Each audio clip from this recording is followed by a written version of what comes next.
Friends, ఈ వీడియోలో నేను మీకు 3 భయంకరమైన హాంటెడ్ డాల్స్ గురించి చెప్పబోతున్నాను. ఒకికు డాల్, జపాన్.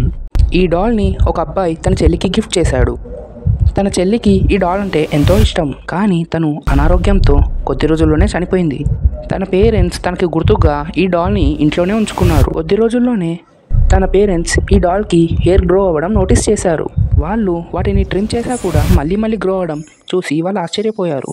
ఎప్పుడైతే సైంటిస్ట్స్ ఈ హెయిర్ని టెస్ట్ చేశారో అది ఒక చిన్న పాప హెయిర్ అని కన్ఫర్మ్ చేశారు. అక్కడున్న ప్రజలంతా ఏం నమ్ముతారంటే ఆ చిన్న పాప యొక్క స్పిరిట్ అనేది ఈ డాల్లోకి ప్రవేశించిందని నమ్ముతారు.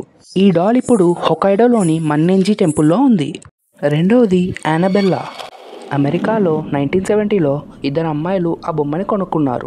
ఇక నైట్ టైంలో వాళ్ళ ఇంట్లో పారానార్మల్ యాక్టివిటీస్ జరగడం మొదలయ్యాయి. ఆ 2 అమ్మాయిలు ఒక సైకిక్ దగ్గరికి వెళ్ళారు.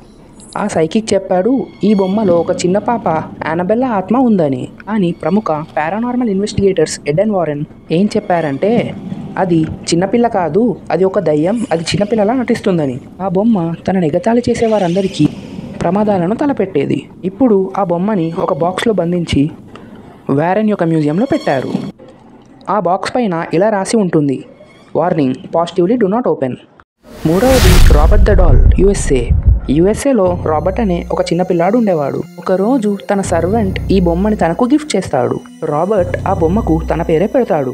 ఆ రోజు నుంచి వాళ్ళ ఇంట్లో విచిత్రమైన పారానార్మల్ యాక్టివిటీస్ జరగడం మొదలవుతాయి. తన నైబర్స్ కూడా ఆ డాల్ తన సొంతంగా నడవటం మరియు డీప్ వాయిస్లో మాట్లాడటం చూశామని చెప్తారు. ఇప్పుడు ఆ డాల్ ఫ్లోరిడాలోని ఒక మ్యూజియంలో ఉంది. ఆ డాల్ని విజిట్ చేసేవారందరూ ఆ డాల్ బ్లింక్ చేస్తుందని, ఫేషియల్ ఎక్స్ప్రెషన్స్ మారుస్తుందని మరియు చాలామందిని శపిస్తుందని నమ్ముతారు. మరిన్ని ఇంట్రెస్టింగ్ ఫ్యాక్ట్స్ కోసం ఛానల్ని సబ్స్క్రైబ్ చేయండి, వీడియోని లైక్ చేయండి మరియు షేర్ చేయండి. Thank you.